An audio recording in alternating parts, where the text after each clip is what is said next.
सांसदों की 30% तनख्वाह एक साल भर के लिए कम होगा।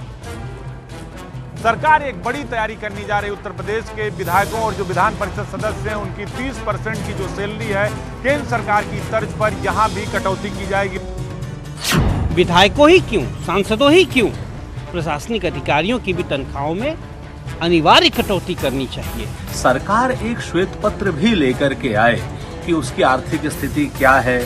ऐसे में सभी का कर्तव्य है कि अपनी अपनी सुविधाएं, अपनी अपनी तनख्वाहों में स्वतः कटौती करके जो हमसे सहयोग मांगेगी हम पूरी तरह से सरकार का सहयोग करने के लिए तैयार हैं। सरकार को अपने खर्चों में भी कटौती करनी चाहिए। जब कोरोना वायरस जैसी महामारी से मेरा पूरा देश गुजर रहा हो, हम जनता की भलाई के लिए जनता के साथ पूरी तरह से खड़े हैं। सरकार को ये भी बताना पड़ेगा कि उस धन का वो उपयोग किस तरीके से कर रही है। हमारे डॉक्टर्स के लिए प्रोटेक्टिव किट खरीद रही है या नहीं खरीद रही है। भारत सरकार के सहयोग से हम लोगों ने अब तक कोरोना टेस्टिंग के 10 लैब्स प्रदेश के अंदर स्थापित किए हैं।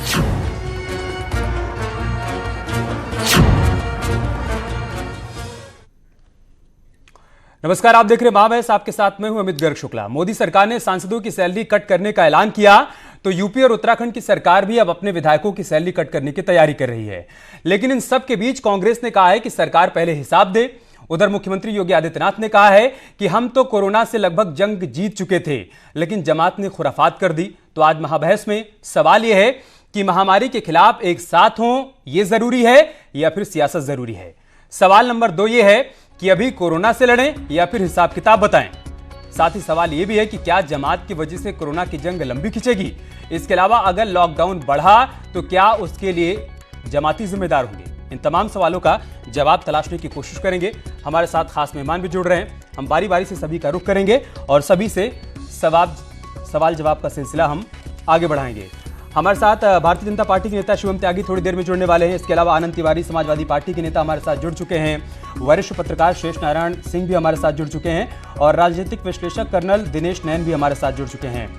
आनंद तिवारी जी, मैं पहले आपके पास ही आऊंगा। हर बात का विरोध करना जरूरी है क्या?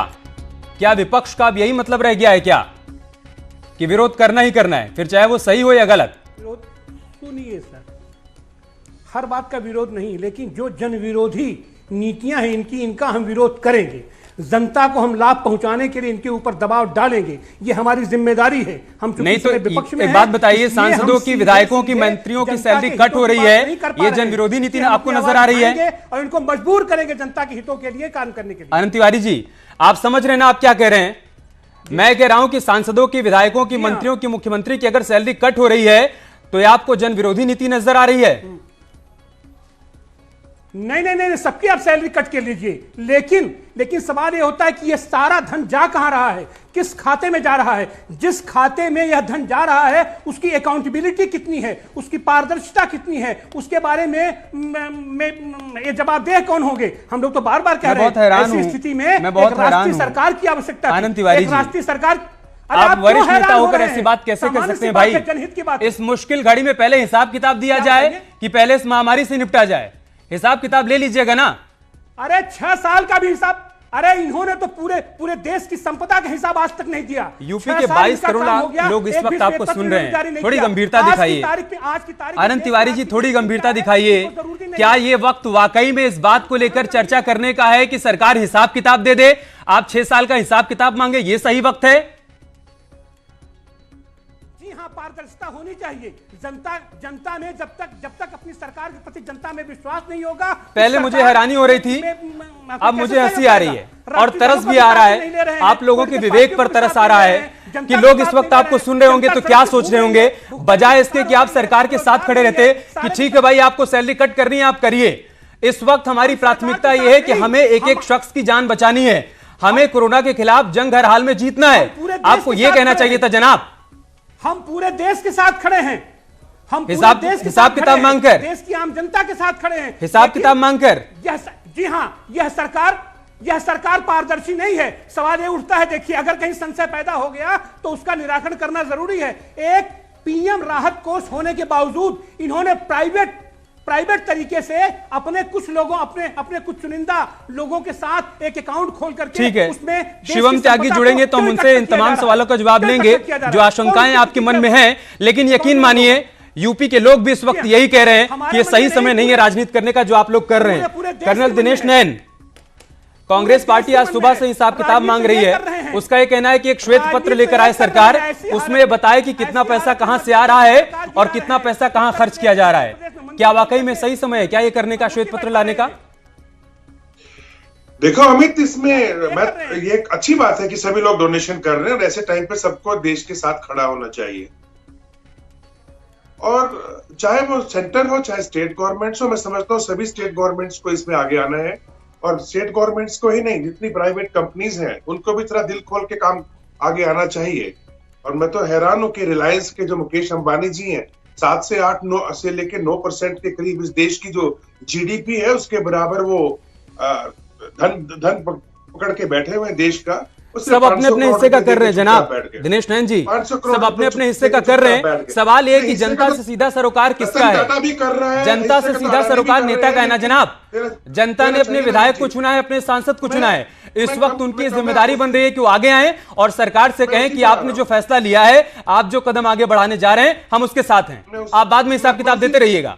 मैं उसी पे आ रहा हूँ। देखिए, पीएम ने जो केयर फंड बनाया है और जिसके ऊपर एक इस तरह की आप बातें आई थी कि भाई फॉरेन से भी फंडिंग आनी है और ये सब कुछ है, तो इसके अंदर ऐसा मुझे समझ में नहीं आता कि जब भी कोई बात, अगर किसी बात को क्लेरिफाई करने के लिए या उसके अंदर कोई पारदर्शिता लाने के लिए अगर शांति से भी कोई बात की जाए, तो भाजपा या कोई भी सरकार जो है इस तरह के उनको शोर क्यों करना चाहिए? किस लिए जरूरत क्या है इसकी शोर करने की? अरे भाई चुपचाप से बोल दीजिए, ठीक है पारदर्शिता रहेगी, बाद में इसका पूरा ब्यौरा दे दिया जाएगा, क्या प्रॉब्लम है?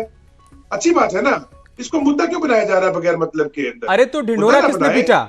मुद्दा बना कौन रहा है दिनेश जी?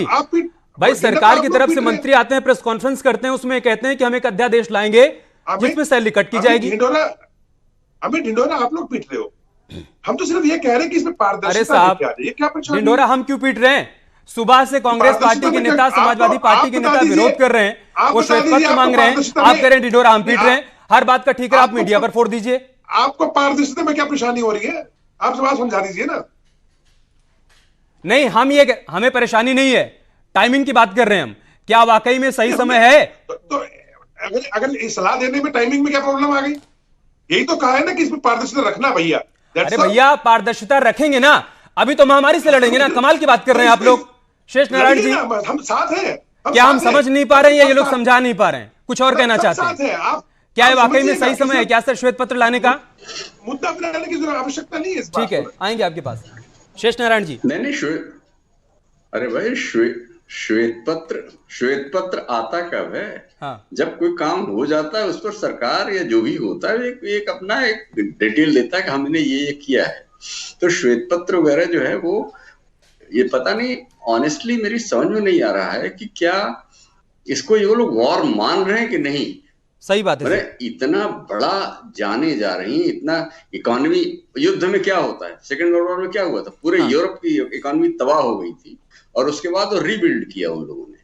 और 62, 65, 71 में हमने बांग्लादेश टैक्स लगता था हर टिकट पे, कुछ भी खरीदने जाओ डाक टिकट पे 5 पैसे या 2 पैसे का टिकट जोड़ना पड़ता था। हाँ। तो सवाल यह है कि इसको या तो पहली बात वॉर माने और दूसरी बात यह है कि श्वेत बाय डेफिनेशन ये सारे लोग सरकार में रहे, कांग्रेस की भी सरकार बहुत दिन तक रही, समाजवादी की भी रही। इन दोनों मेरे दोस्तों को मैं सम्मान तो सबका करता हूँ, मेरा प्रोफेशन है, मैं किसी पॉलिटिकल पार्टी के खिलाफ नहीं होता हूँ। मेरा ये कहना है कि बाय डेफिनेशन डेमोक्रेटिक सरकार का मतलब ये है कि वो पारदर्शी होगी।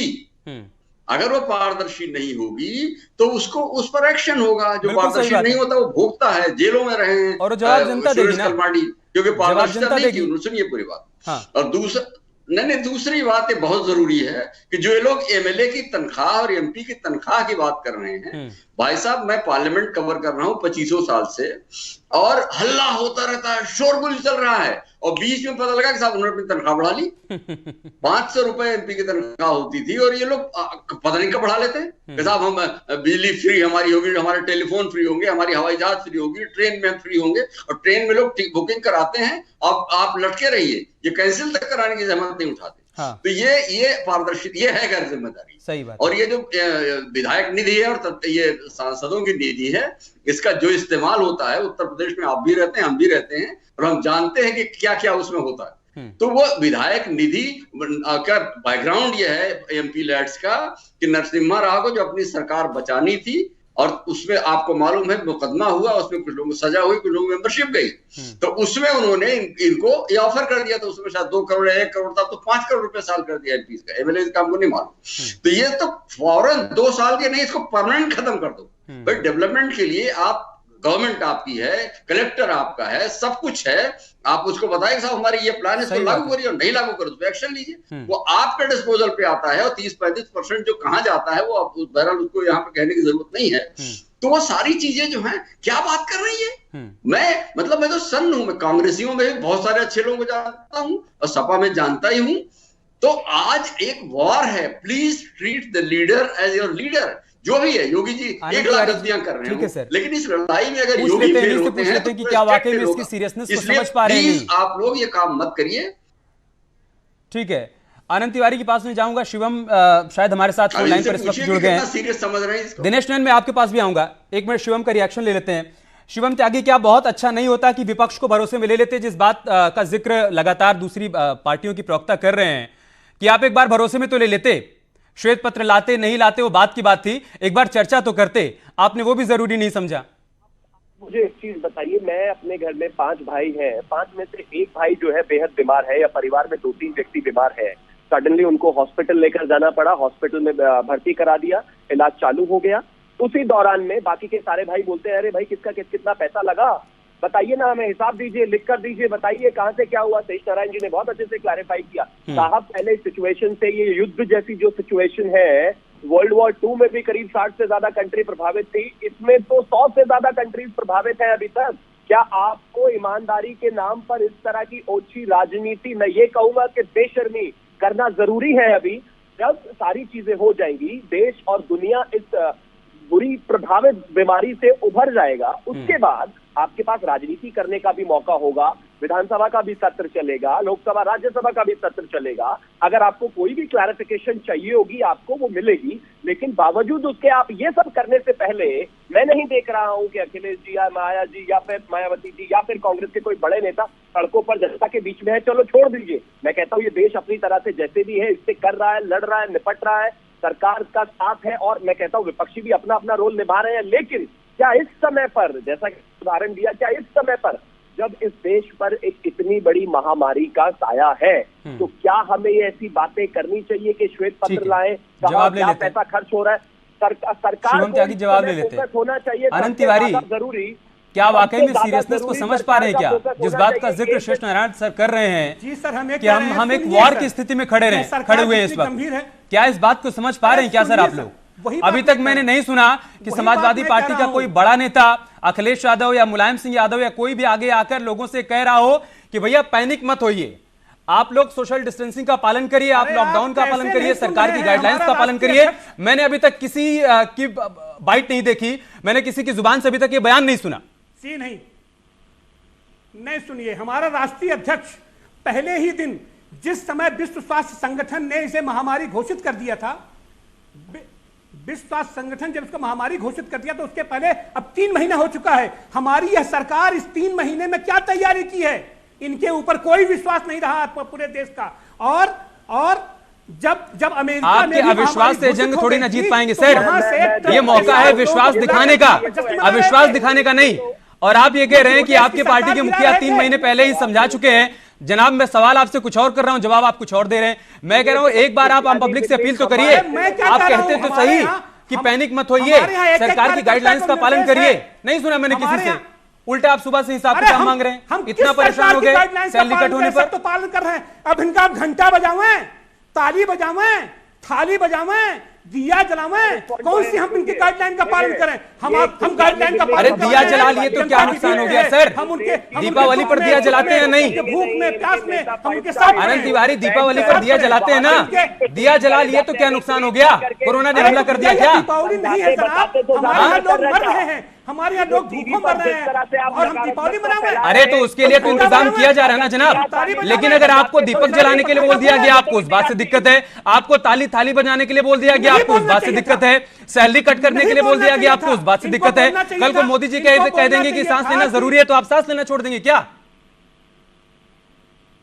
जी नहीं, सुनिए, पहले इनको बोलना चाहिए था कि हमारे देश का एक एक नागरिक जो भूखों मर रहा है उसकी आप मदद कीजिए, उसकी आप सहायता कीजिए। कर क्या रहे हैं मास्क तक पहुंचाइए। वो कर क्या रहे हैं? हर दिन मोदी जी आकर बोल क्या रहे हैं टीवी पर?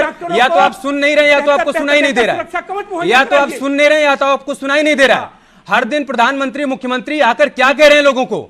यही तो कह रहे हैं ना कि हर संभव मदद लोगों तक पहुंचाइए। सरकार युद्ध स्तर पर लगी हुई है, हर किसी की आजीविका का संकट दूर किया जा रहा है। सारा धन देश का लूट लिया इन्होंने 6 साल में। शिवम त्यागी, आज की तारीख में भी आप सुना नहीं पा रहे हैं या सुन नहीं पा रहे हैं? इस महामारी क्या कर रहे हैं? वैसे तो हर दिन प्रेस कॉन्फ्रेंस हो रही है, सारी जानकारी दी जा रही है, लेकिन फिर भी हम चाहेंगे कि आप आनंद तिवारी को समझा दीजिए कि क्या कदम आपकी तरफ से उठाए जा रहे हैं इस महामारी से निपटने को लेकर, बहुत संक्षेप में। शिवम त्यागी सुनिए, आनंद तिवारी सुनिए। अगर कोई व्यक्ति बहरा हो तो उसका इलाज कराकर उसको ठीक कराकर उसको सुनाया जा सकता है, लेकिन अगर कोई भाषा सुधारिए अपनी, एक बार बेशक करें, एक बार बहरा कर रहे हैं, भाषा सुधारिए। सुनना नहीं है, अरे यही आपका दम है, यही सत्ता का दम है। इस देश के तमाम नेता क्या कह रहे हैं और विपक्ष कह रहे हैं कि पैसे का हिसाब दो। अरे भाई, आपके परिवार में जब कोई बीमार होगा तो आप उसे पहले हॉस्पिटल ले जाओगे? अरे आपके ऊपर विश्वास नहीं, आप देश का पैसा अपने व्यक्तिगत फंड में क्यों इकट्ठा कर रहे हैं? सुनिए सुनिए सुनिए, ये नरेंद्र मोदी की सरकार है, जब आपके पास प्रधानमंत्री योगी आदित्यनाथ की सरकार है, जिसकी अकाउंटेबिलिटी है देश में, संविधान में, संसद में, आप उसमें पैसा न मिला करके आप अपने खाते में आप क्यों पैसा बुला रहे हैं, इकट्ठा कर रहे हैं? अगर आपको किसी भी चीज की, पहले तो एक चीज आप समझिए, इस सिचुएशन की, तिवारी जी, इस सिचुएशन की संवेदनशीलता को समझिए। आपकी आवाज से मुझे ऐसा लग रहा है कि आप काफी बुजुर्ग आदमी है। जब महामारी घोषित हो गई थी उस समय ये राजनीति कर रहे हैं। आनंद तिवारी नहीं समझ रहे। शिवम त्यागी क्या कह रहे हैं, क्या कर रहे हैं, उस बात से हमें इत्तेफाक नहीं है, लेकिन आप लोग क्या कह रहे हैं? यूपी के दर्शक जिस वक्त देख रहे हैं ना, वो लगातार रिएक्शन दे रहे हैं सर। उनको हंसी भी आ रही है, तरस भी आ रहा है आप लोगों के विवेक पर कि इस वक्त कोई पार्टी और किसी पार्टी का प्रवक्ता ऐसे बयान कैसे दे सकता है सर? इस गंभीर समस्या को और इस मुश्किल की घड़ी में जब आपको सरकार के साथ खड़े रहना चाहिए था, आपको ये कहना चाहिए था कि भैया हम इस वक्त दलगत राजनीति से ऊपर उठकर सरकार के साथ खड़े हैं। आप राजनीति कर रहे हैं सर, हम देश के साथ खड़े हैं। कहीं ना खड़े देश के साथ, आप अपनी राजनीति चमका रहे हैं। नहीं खड़ा हुआ जाता जनता के बीच। अरे राजनीति चमका रहे हैं दिनेश नैन जी, हर जगह पाबंदी दिनेश है, नैन जी, लॉकआउट है और आप अपने मंदिर में स्थापना ठीक है। खाना खिलाने की आनंद तिवारी आप नहीं समझेंगे, इतनी देर में एक बात तो समझ में आ गई कि आप नहीं समझने वाले हैं और शायद इसीलिए आप लोग इस तरीके के सवाल कर रहे हैं। दिनेश नैन जी, क्या जब पाकिस्तान से हिंदुस्तान का युद्ध हो रहा था, आपकी सरकार थी 1971 में, तो उस वक्त हिसाब मांगा गया था क्या? पहले युद्ध के दौरान की पहले आप हिसाब दे दीजिए, उसके बाद आप बताइएगा कि युद्ध किस तरीके से लड़ा जा रहा है, युद्ध हम जीत पाएंगे या नहीं, हम सक्षम है या नहीं, या फिर आप जब कॉमनवेल्थ गेम का आयोजन कर रहे थे तो उस वक्त पहले आपसे हिसाब मांगा जा रहा था। भाई उसमें घोटाला हुआ था, इस बात को तो बाद में लोगों ने जाना ना, ये तो बाद में उजागर हुआ ना। उस वक्त तो आपकी प्राथमिकता यही थी कि किसी तरीके से भव्य आयोजन हो जाए, और आज जब देश युद्ध जैसी मुश्किल घड़ी में खड़ा है, एक महामारी से लड़ रहा है, तो आप लोग हिसाब मांग रहे हैं सर? अरे अमित, मैं तो बहुत शुक्रगुजार हूँ सरकार का कि वो इतनी चिंता कर रही है भाई। लेकिन और पूरे रिस्पेक्ट के साथ जो शेष नारायण जी हमारे पत्रकार हैं, 20-25 साल इन्होंने एमएलए एमपीज को कवर किया है और किसी पार्टी का साइड भी नहीं लेते हैं, तो इन्होंने ये नहीं देखा कि फरवरी के महीने में जब केमचो ट्रंप, नमस्ते ट्रंप, वाह ताज और $3 बिलियन का सामान बेच के वो डोनाल्ड ट्रंप भाग गया, जो आज हमें हाइड्रोक्सिल के गोलियों के चक्कर में धमकी देने की कोशिश कर रहा है। और वो 4 हफ्ते जिसके अंदर 3 केस लगातार कोविड के आ रहे थे, कोरोना के आ रहे थे, और देश के अंदर पूरा 20,000 गुजराती घूम रहे थे, तब तो मुझे समझ में नहीं आया कि ये चिंताएं कहाँ थी, ये लड़ाई कहाँ थी। तब वॉर नहीं था, वॉर तो पहले दिन से ही था। तो मैं कहना ये चाह रहा हूँ कि जो पहले पीएम का बहुत अच्छा होता कि एक बार राहुल गांधी आगे आते, सोनिया गांधी आगे आती, ये कहती कि भैया सरकार एक सर्वदलीय बैठक बुला ले, हम सभी के मन में जो सुझाव है हम उसको देना चाहते हैं, हम चाहते हैं कि सरकार हमारे सुझाव भी ले और उसके हिसाब से प्लानिंग बनाए। तो बहुत अच्छा होता आपकी बात सर। कंप्लीट एक बार कर भी दो। ऐसा नहीं हुआ। पीएम का हमारे पास में फंड नहीं है क्या? फंड पे PM सवाल का तो उठाया पहले जा से रहा है, लेकिन क्या वाकई में विपक्षी दलों की तरफ से जो सहयोग मिलना चाहिए था, जो पहल होनी चाहिए थी, सर एक वरिष्ठ पत्रकार के नाते क्या आपको वो नजर आई क्या? प्राइम मिनिस्टर का ठीक है, प्राइम मिनिस्टर का फंड पहले से है हमारे पास, एक नया फंड बनाने की। अरे सर इस पर बाद में सवाल कर लीजिएगा ना जब सदन चलेगा तो। शेष नारायण सर देखो एक मिनट हमारा अरे भैया एक मिनट, आनंद और दिनेश मेरी बात सुनो। मेरा पेशा है नेताओं की नुक्ताचीनी करना और हम करते हैं। आपने जैसे कहा कि फरवरी में जब आखिर में सब पता लग गया था तो क्यों नहीं हवाई अड्डों पे उन्होंने बना दिए क्वारंटाइन, और ये सारी गलतियां हो गई हैं यार। इस वक्त तो जो मुसीबत है, मैं बताऊं दिनेश, मैं वहां खड़ा था जिस दिन ये बच्चे पैदल जा रहे थे यहाँ से मजदूर, और सब आंख से आंसू नहीं खून गिर रहा था। 20-20 साल की बच्चियां, 6 महीने के बच्चे गोद में लिए पैदल जाने का 700 मील बहराइच बलिया कहां जा रहे थे। तो इसलिए, और उसमें योगी ने, सेंट्रल गवर्नमेंट का था कि जो जहां है वहीं रोको, लेकिन योगी ने क्या किया, सबको बसों में बैठा के उनके घरों में पहुंचा दिया। प्राइमरी स्कूल में जो भी करना, उनमें से कोई भी इफेक्टेड नहीं है। तो इसलिए योगी नहीं पहुंचा है, बीच में हम भी आलोचना करते हैं। एक मिनट पूरी बात घर में नहीं पहुंचा, पूरी बात सुन, मेरी बात पूरी सुन आप। अरे आगे वो ये भी कह रहे हैं कि प्राथमिक विद्यालयों में रख दिया गया सर, घर पहुंचा देना तो ठीक भी नहीं था ना, उनकी बात तो सुनिए प्लीज। वॉर सिचुएशन है, वॉर। मैंने 65 के वॉर में हाई स्कूल के छात्र के रूप में और 71 की लड़ाई के रूप में एमए के छात्र के रूप में हमने इस देश को देखा है। अटल बिहारी वाजपेयी जैसा बड़ा नेता इंदिरा जी के साथ खड़ा था। प्लीज इस वक्त जो मुसीबत है उसको प्लीज रियलाइज करिए। लीडर आपका गलत होगा, योगी जी बिल्कुल बेकार है, मोदी जी बिल्कुल बेकार हैं, लेकिन आप कमांडर नहीं बदलते भैया ड्यूरिंग कोर्स। इस वक्त आप डिफेंस में हैं और हमलावर किधर से आ रहा है, कहां से आके उसकी गंभीरता को नहीं समझ पा रहे हैं सर ये लोग, उसकी गंभीरता को नहीं समझ पा रहे हैं। इनके बयानों से साफ समझ में आ रहा है। शिवम त्यागी आप जो कहना चाहते हैं वो भी कहिएगा। ठीक है सर, वक्त की थोड़ी कमी है। शिवम त्यागी आप जो कहना चाहते हैं वो भी कहिएगा, लेकिन साथ ही साथ ये भी बताइए कि जो सवाल उठाया जा रहा है लगातार इन लोगों की तरफ से, अगर आप जवाब दे पाए कि पीएम केयर्स फंड की क्या जरूरत थी अगर पहले से प्रधानमंत्री राहत कोष मौजूद था। शिवम त्यागी जल्दी से।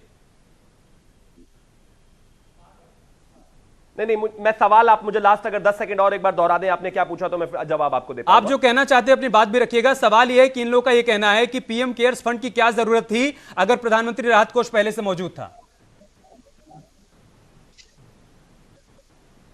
देखिए, सबसे पहले तो प्रधानमंत्री राहत कोष की कहानी समझ लेते हैं। उस ट्रस्ट में से 2 मेंबर पहले ही जवाहरलाल नेहरू एंड फैमिली के हमेशा से हैं। मतलब आप ट्रस्ट बनाए, उसमें आजीवन आप मेंबर भी रहे, सारी चीजें उसी हिसाब से चले तो ठीक है। मेरा सिर्फ इतना सा मानना है, अगर कहीं पर भी आपको लगता है कि कोई ट्रांसपेरेंसी की कमी है तो इस देश में सबको मौका मिलेगा सवाल पूछने का। अब सुन लीजिए, आप पेशेंटली सुन लीजिए, आपको सवाल पूछने का मौका मिलेगा, सवाल पूछिएगा। कम से कम इतना आपने सवाल उठाया ना तो जवाब भी सुन लीजिए ना। इतनी तो शर्म करिए कम से कम के इस देश में आपने भी, हाँ जवाब सुन लीजिए ना। हाँ। इस देश में आपकी सरकार नहीं है और आगे भी एक पार्टी कभी सत्ता में नहीं रहती, तो आपको पूरा मौका मिलेगा सवाल पूछने का लोकसभा और राज्यसभा में। लेकिन भगवान के लिए जिन लोगों ने आपको वोट दिया है, जिन्होंने कांग्रेस, समाजवादी और बसपा को वोट दिया है, वो भी इस महामारी की चपेट में आ सकते हैं। कम से कम उन्हीं के लिए शर्म कर लीजिए, अगर इतना भी नहीं कर सकते तो। मैं मानता हूं आपको देश से कोई बहुत ज्यादा प्यार नहीं है, भाषा सुधारिए जनाब, प्राइवेट लिमिटेड कंपनियां ज्यादा फॉर्म करके बैठे हैं क्योंकि एक ही परिवार की पार्टी है। लेकिन जैसे भी है, कम से कम इस समय तो सरकार के साथ रहिए। अरे इस समय तो सरकार के साथ रहिए, ऐसी भी क्या बेशर्मी। पास रहे, डकैत सरकार के पास रहे, डाका डालने के लिए उनका हम साथ दें। हम देश के साथ खड़े हैं। क्या चोरी हुआ आपकी जेब से? नहीं है तो आपकी जेब से क्या चोरी हुआ भाई? एक चीज बताइए, जो आपको लगने लगा कि सरकार डाका डाल रही है। लोकसभा में आप उत्तर प्रदेश में विधानसभा में तिवारी जी, क्या चोरी होगी आपका? अपनी भाषा सुधारें। विधायक और सांसद निधि में कटौती हो गई, आपको लग रहा है इस वजह से परेशानी आपकी खड़ी हो गई? अरे कमाल है, मतलब आप अपनी भाषा बिल्कुल ना सुधारें। इस देश के लिए, इस देश की बात ना करें, इस देश की जनता की बात ना करें, इस देश में इतनी बड़ी महामारी है उसमें समर्थन ना करें। आखिरी और आपको 3 मिनट भाषा हमारे भी पास बहुत है। बेहतरीन से शेष नारायण सर, की तारीख में भी एक अहम बात छूटी जा रही है सर। अपनी सरकार बनाने और आज अपने सरकार वोटों की के तरफ से, जुगाड़ में यूपी आप लगे सरकार हुए की तरफ से ये हैं। भी एक कहा गया समुदाय विशेष कि के जमात पीछे ने आप काम लगे बिगाड़ हुए हैं। दिया, सारी की अन्यथा हम सारी ये जंग चीजें बहुत आप- पहले जीत आप जाते। एक- आप एक क्या समुदाय वाकई में विशेष सर के जमात ऊपर ने टालने जंग को पे लंबा लगे खींच हुए दिया हैं। क्या? जल्दी से शेष नारायण सर। नहीं, वो तो है ही। उन लोगों ने एक्चुअली इसमें देखिए, इसमें सबसे जरूरी है कि अगर हमको डाउट है किसी को कि हम बीमार हैं तो हम जाके सरकार को बतावें, अस्पताल को बतावें। टेस्टिंग की फैसिलिटीज नहीं, इलाज की फैसिलिटीज नहीं है। अमेरिका का इतना बड़ा सिस्टम था, कोलैप्स कर गया, तो हमारे तो पास था ही नहीं, बुनियादी ही नहीं था। तो उसमें क्वारंटीन से हम लोग 17 तारीख से हम तो बंद हो गए। उम्र ज्यादा थी तो हमने कहा भैया खतरा है तो बंद हो गए, क्योंकि हमको अवेयरनेस थी। तो वो जो जमात के लोग आए, और एक तो पहले साफ कर लो कि जमात के लोग 4-5% होते हैं कुल मुस्लिम आबादी का, सारे मुसलमान जमाती नहीं होते, बहुत क्लियर है। लेकिन जो लोग आए, जो छुपे हैं, जाके कहीं बैठे हैं, वहां बैठ गए, वो भाग रहे हैं और ये टेस्ट नहीं करवा रहे हैं, तो इससे तो बड़ी अच्छा, ये टच में तो आते ही हैं। अब वहां बॉम्बे का एक केस है, जो धारावी में जो मरा है वो दुकानदार है, और एक दुकानदार धारावी जैसे गजिन बस्ती में वो कम से कम 1000 लोगों से रोज संपर्क करता होगा। हाँ। तो ये मल्टीप्लिकेशन जो है, ये इन लोगों के, आप देखें, सही बात है कि जहां पे 20-25-30% तो जमात के लोग हैं जितने भी केसेस पॉजिटिव आ रहे हैं। तो इसलिए ये तो इस बात में नहीं है, लेकिन अब टैकल तो उसको भी करना है जोगी जी महाराज। सही बात है। और आज मैं आपको एक घटना बता दूं अपने गांव की। अच्छा ठीक है सर। जाहिर है कि सरकारें जो होती हैं वो, हाँ सर, आप अपनी बात पूरी करिए। नहीं, मैं कह रहा हूं कि आज राशन वाशन की जो गांवों में किल्लत थी, कुछ गांव हर घर, कुछ परिवार हर गांव में गरीब होते हैं। मैंने भाई से कहा कि भाई उनके यहाँ राशन भिजवा दो, उन्होंने कहा नहीं वो सरकार की तरफ से मिल रहा है। हाँ। मैं I can't believe my years कि इस तरह से अगर सिस्टम काम कर रहा है लगातार, तो वो सब हम दिखा रहे हैं। शिवम त्यागी, आप लोग प्लीज सवाल शेष नारायण सर उठा रहे हैं कि भाई जमात ने काम बिगाड़ा, इसके लिए भी आप रिस्पॉन्सिबल, आपको ही टैकल करना है, अब ये भी आपकी रिस्पॉन्सिबिलिटी है, करिए ना सर। देखिए,